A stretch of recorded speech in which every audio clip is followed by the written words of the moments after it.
and welcome. Big thanks to Chaos Group for inviting us to this awesome event. My name is Lazarin. I work at Nu Boyana FX. I work as a 3D supervisor. I started my VFX career a little bit more than 7 years ago as a lighting artist, and long before that I was into architecture and product design. Our studio is a fairly young one. We celebrated 2 years just last month. We specialize in visual effects for motion pictures, and more specifically characters and creature design and animation.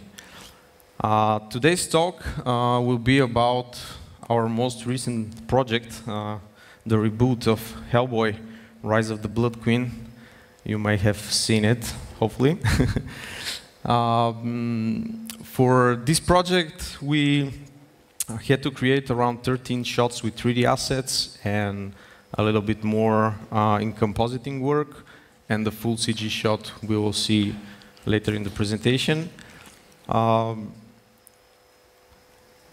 For those 13 shots, we had to create 8 characters, between characters and creatures. I'm going to start by showing you the actual opening shot.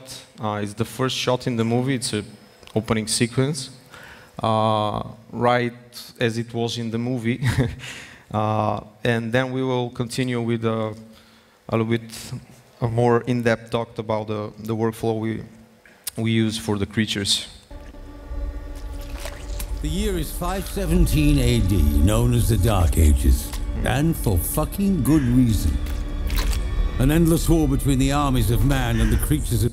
Sorry about that, it's not playing for some reason. The year is 517 AD, known as the Dark Ages, and for fucking good reason.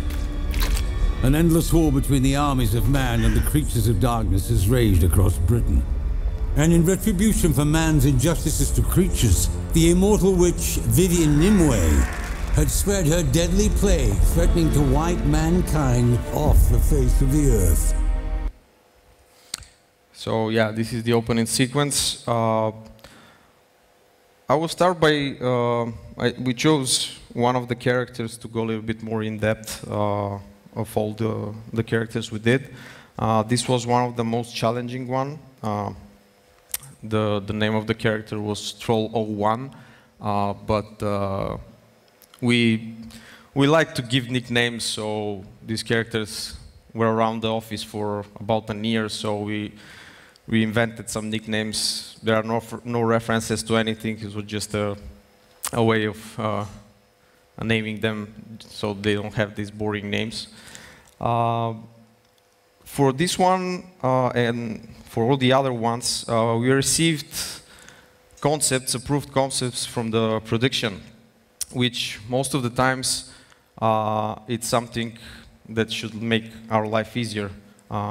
You receive the concept, it's already approved, you know how it should look like, so you just do it. But unfortunately, that's not always the case, because sometimes the concepts are meant to give you a feel of the character, but not the actual usable reference in terms of is the skin hard, is the skin soft, is that character, how it looks from the back, or stuff like that. And in the case of the Troll01, here Esmeralda, the so-called, this was one of the best concepts in terms of details, but it was only on the head, as you can see. So we had to actually invent and propose everything from the neck down for this one. So our modeling artist, his reference file, it wasn't really nice to look at. We did a few passes on the body. We sent a few back and forths with the production. The VFX supervisor approved it. And then we went on detailing.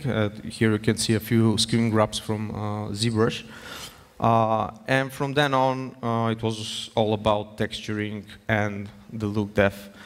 Every studio has a different workflow about how that should happen from the beginning. There are bigger studios that might have 4 or 5 people working on the same character. You have a sculpting artist, then you have somebody else doing retopology in Maya, then you have a texturing artist, then you have a look dev artist. In our case, we are 13 people at the moment, and an approach like that wouldn't be efficient. So what we found works best is having the modeling and texturing artist in one person, obviously, work closely together with the look dev artist throughout the whole process since the concept arrives at the studio.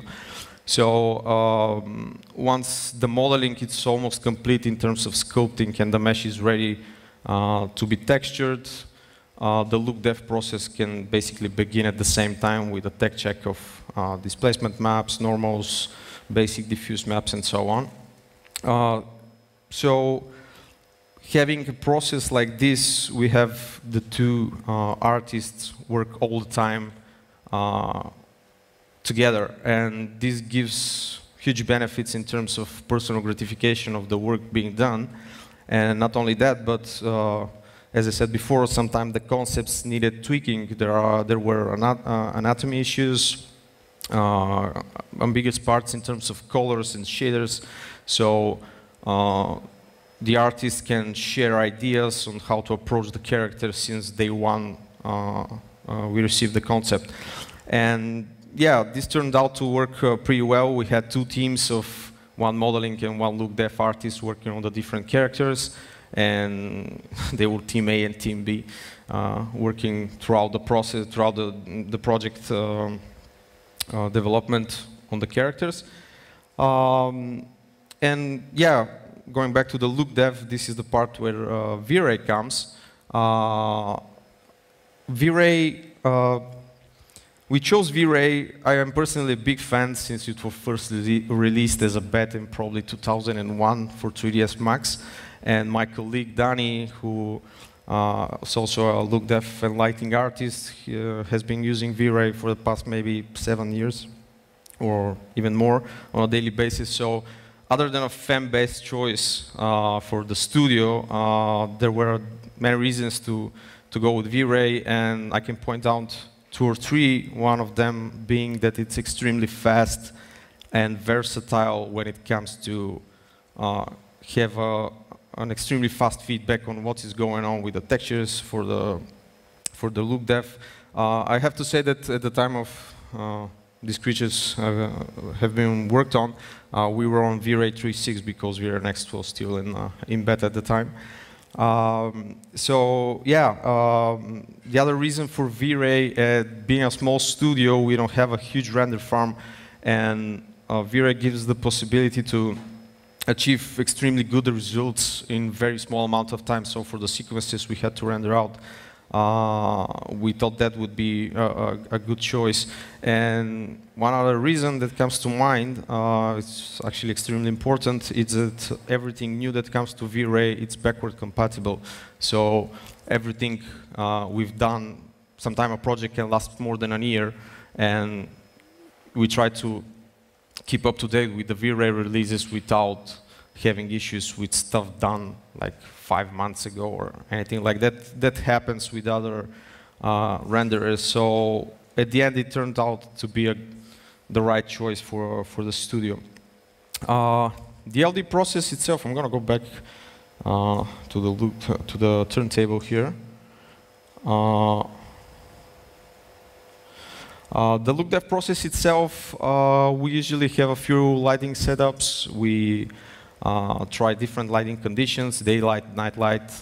It's often very useful to have an idea where the character will be used for in the movie, so we can focus on maybe a night setup, or to be sure that the actual shaders behave correctly. We have a few in-house tools we did. We have a tool that exports textures already tiled ready for look dev from Mari, and we have a basic tool for Maya that actually builds the basic look dev with all the assigned textures, and so it's more of a creative process afterwards than a technical assignment of all the shaders. For this specific character, we used the V-Ray skin, which is no longer with us since V-Ray Next, or at least not in the where you would expect to find it. For almost all the other, I'm going to show you in a moment, we used the fast SSS as those creatures. For this one, it looked like it was human once, so we went for a humanish approach, and for the others, well, we're a little bit more ambiguous in terms of shading. We went with the fast SSS. It's a little bit more versatile. So this is a screen grab, just quickly from Maya for the network material, the V-Ray skin for the body of the troll. Almost all the creatures had some kind of groom, and we use Yeti for the grooming part, which was pretty good with V-Ray. This is a screen grab of the graph, Yeti graph for the troll. Oops. These are the other creatures we worked on.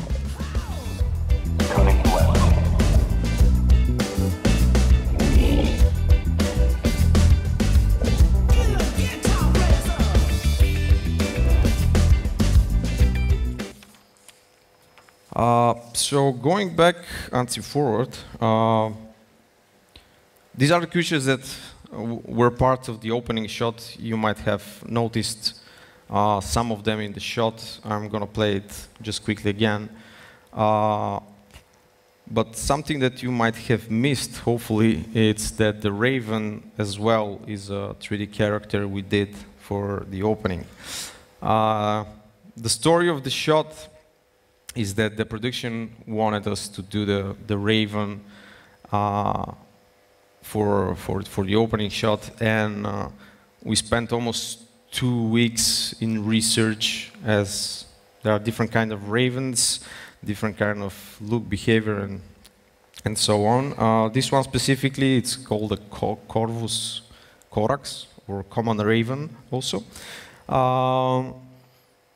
It was a huge challenge in terms of actually do the character, because one, the feathers, they were extremely complicated to achieve in a realistic look. But the second most challenging part was to actually make it behave realistically in terms of animation. Birds are they have pretty complicated movements, all the wings folding. The rig took almost a month for the rig. And yeah, this is a small breakdown of the actual Raven.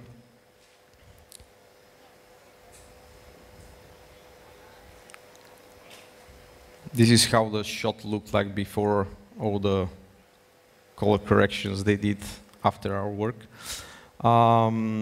So yeah, there's a fun fact here. When we worked almost 2 months on the Raven, we were almost there, a couple of days away from sending it to the production in the actual shot, and we received an email that the shot was dropped from the movie. A pretty sad day, because we spent a lot of time, a lot of energy in making this character, but we sent it anyway. We liked how it was looking. We composited the shot in early versions, and we sent it anyway. And this is something that doesn't happen on every project. It's actually pretty rare. 2 days later, we received an email from the VFX supervisor who reviewed the shot, and he liked it a lot. So he decided that the shot was back in the movie, which was an extremely great moment for everybody in the studio, because yeah, this would have been 2 months just trashed away. So once that we had the Raven back, the production said, okay, great, this looks fine, but let's add 4 creatures in the foreground. And we're like, okay, yeah, sure, we can do that. We'd like to do that. And they sent us all the references for those creatures you saw in the lineup. We did a few proposals on where and how they should be posted on the battlefield. They approved the specific one that's in the final shots. And yeah, from then on, we posed the creatures with the basic rigs. We did all the retouching in ZBrush, all the adaptation of the textures. We did wounds, cut hands.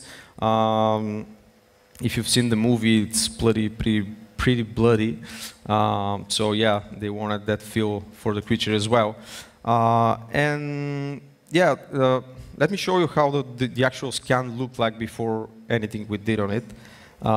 This is it, and I'm going to talk a little bit more about the compositing in a moment, but we did sky replacements, we did DMP integration, there are 2D elements for fire and smoke in the background, you have the creatures in the foreground, you have fire simulations off screen, you have smoke on screen. It was a huge deal to actually work on the opening shot, which is usually one of the most important shots in the movie because it's the first one you see when you go to the cinema. And yeah, back to the compositing part, we had 4 major nuke scripts for this shot alone.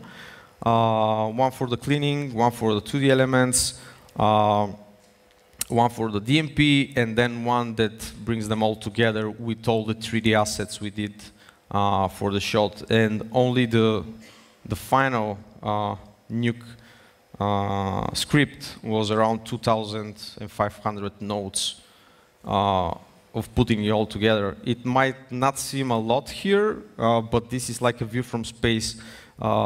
It's pretty far away. I mean, what you might think it's a node, it's actually a backdrop with another lot of nodes in it. And yeah, to give you a few stats on the opening itself, it had over 100 compositing versions for the sequence, but we talk about versions for that 4th nuke script that integrates all the others. So all the other had their own tens or hundreds of versions before that. We had around 50 render versions divided by creatures. Only the renders for the first shot only were divided in 24 render passes. Everything is separated, every creature is separated, shadows, occlusions, deep renders. So there's much more control afterwards in compositing, and if we have to update one of the 4 creatures, we don't have to render them all together. Yeah, the render folders only for the first shot was about 1 terabyte in terms of render images. And this is the actual amazing part. The closest to the screen, the closest render, the whole movie was in 4K. The closest creature, which is the one I showed you just before, which is at some part it's almost a full screen. It was about 1 hour per frame, which might seem a lot, but it's actually nothing compared to what could have been 2, 3, 4 hours for that resolution in detail. There's one more character I would like to show you, this being an Emperor Scorpion. This is actually the first character we've been given the task to accomplish for the production, and it was in the pre-production phase of the movie. So they just said, we need a scorpion, it needs to look badass, and it's gonna do some stuff on screen.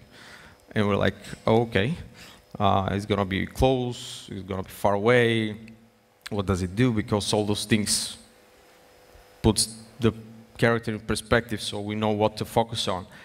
And later on we discovered that it's gonna be used to walk on Hellboy's hand, but we didn't know how close the shots will be because they were not yet filmed.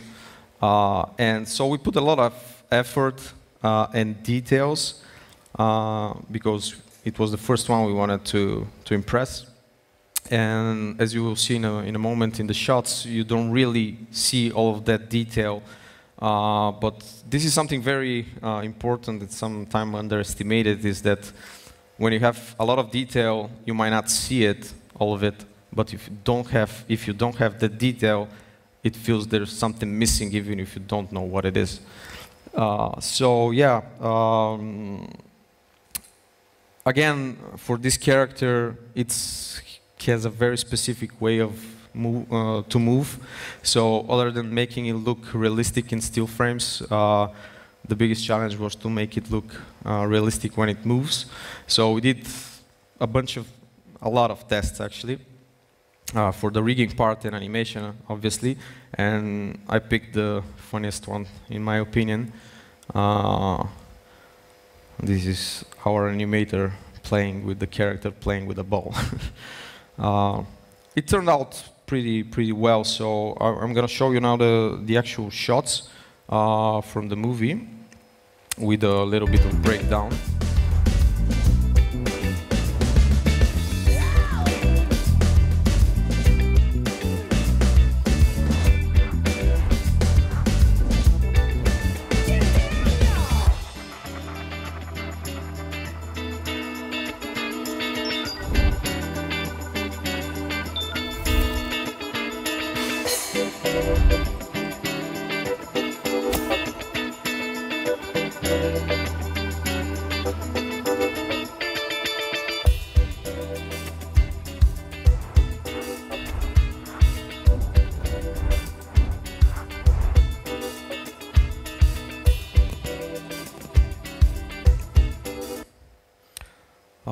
Yeah, so there's one more shot I would like to share with you, even though it doesn't have any creatures in it. It's a full CG shot.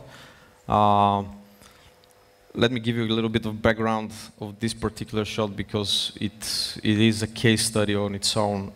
It was December last year. The post-production was ending the 21st of December. That was the drop deadline for the post-production.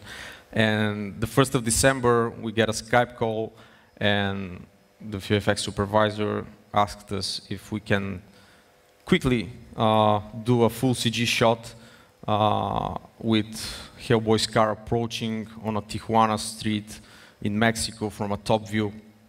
And this is the reference for that shot. And we had basically 2 weeks to deliver from this to an actual shot that not only had to be realistic, but it had to match the next shot where the actual, which was filmed and where we have the car approach. So this shot was more of a team building than a normal shot to work on, because literally everybody in the studio, from the tracking to the CEO, were doing models and textures and gaining references so that we can actually pull this off in 2 and what turned out to be 3 weeks' time. The process we did for this one, we roughly shaped in Maya the geometries. We got approved the camera, the overall look in terms of volumes and shapes. Then we went on texturing. We didn't have enough time to put too much details on the buildings. So we went for a lot of props, small props, from drying socks on the balconies to trash on the ground.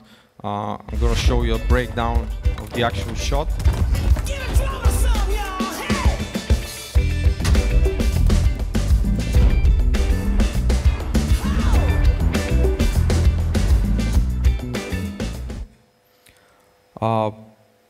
Yeah, this is the truck where Hellboy is in. The lighting on the shot, actually the requirements for the shot from the production were pretty specific. They wanted to be at night. They wanted to be a colorful neighborhood, typical for Tijuana. At the same time, it needed to be a little bit a dangerous neighborhood, so they really wanted that to be felt from the viewer. And the lighting for the shot was actually pretty fun to work on. There is a lot going on in terms of lighting. There's even a hooker on a doorstep that casts shadows on the street and stuff like that make the shot a little bit richer and make it a little bit more believable. And for a 3-week shot, we had 136 versions of it. until they got it approved. But yeah, it was really fun working on it because it was a team building. Everyone was helping any way possible. Obviously, the compositing part here did a lot because the pure 3D renders weren't as realistic as they might look in the actual composited shot. There's dirt on the buildings added in compositing, all the atmosphere, and all the integration of the elements that make it look better. I have to say that on the big screen, it's pretty bright. Yeah. Anyway, so small team, big challenges. As I said before, we are 13 people at the moment, and we are growing, but slowly. And movies like Hellboy are extremely hard to approach as a small team because this one specifically lasted for over a year in the studio in between all the things we've done.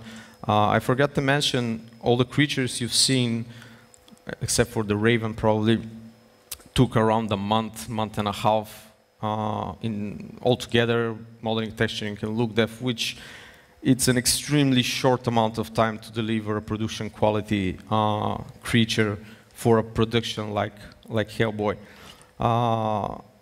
We obviously had a lot of technical problems. We have software problems. We had hardware problems. A lot of issues. Everything that could have gone wrong during that period went wrong at some point. But this is how it basically works in the industry. You always have some kind of challenges, being those creative or technical, that you need to somehow figure out. And we are extremely happy that we managed to deliver every single task on the deadline that was set by the production. So this helped us gain their trust. They gave us more work, and this is how basically it goes. Let me, I want to introduce you one last character that's not related to the movie. It's a project that was born in the studio since the concept, and it became something like a mascot for the studio. And we try to work on it and improve it every time we can. And his name is Balkan, and this is his world premiere right now. So he has a message for you.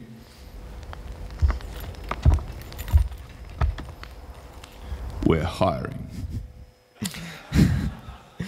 So yeah, as Balkan said, we are always looking for talented artists to join our team. We have a few big movies coming up, so we would like to hear from you. Check our site in the career section. You can write us an email and send us your show reel. We will be happy to review it. And if there's time for any questions before passing to my friend Angel's presentation from Worldwide, please go ahead.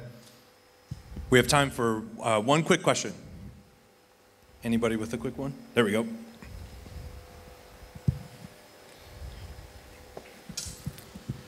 Thank you for the presentation. Can you share something from the kitchen? What is the file type that you do your renders, and what is the bit rate that you're saving in? For example, 8-bit, 16-bit, etc. We render in multi-channel XRs. We usually, not all of them, but almost all of the render elements V-Ray offers, we use them one way or another in compositing. So they're pretty heavy multi-channel XRs. They are 16-bit, if not mistaken, maybe. No, yeah, 16-bit. Was that the question? Okay. Great. Thank you. Oh, do we have one more?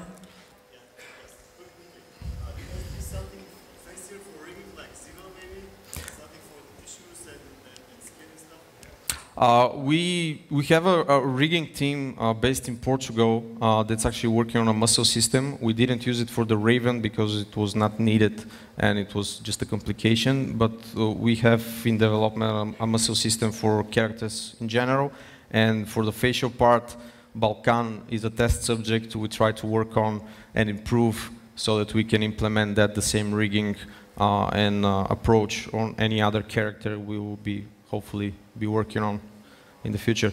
I think we are up with the time. If there's any other questions, please feel free after the presentation of Angel to meet me at the stage, at the other side of the stage. Thank you.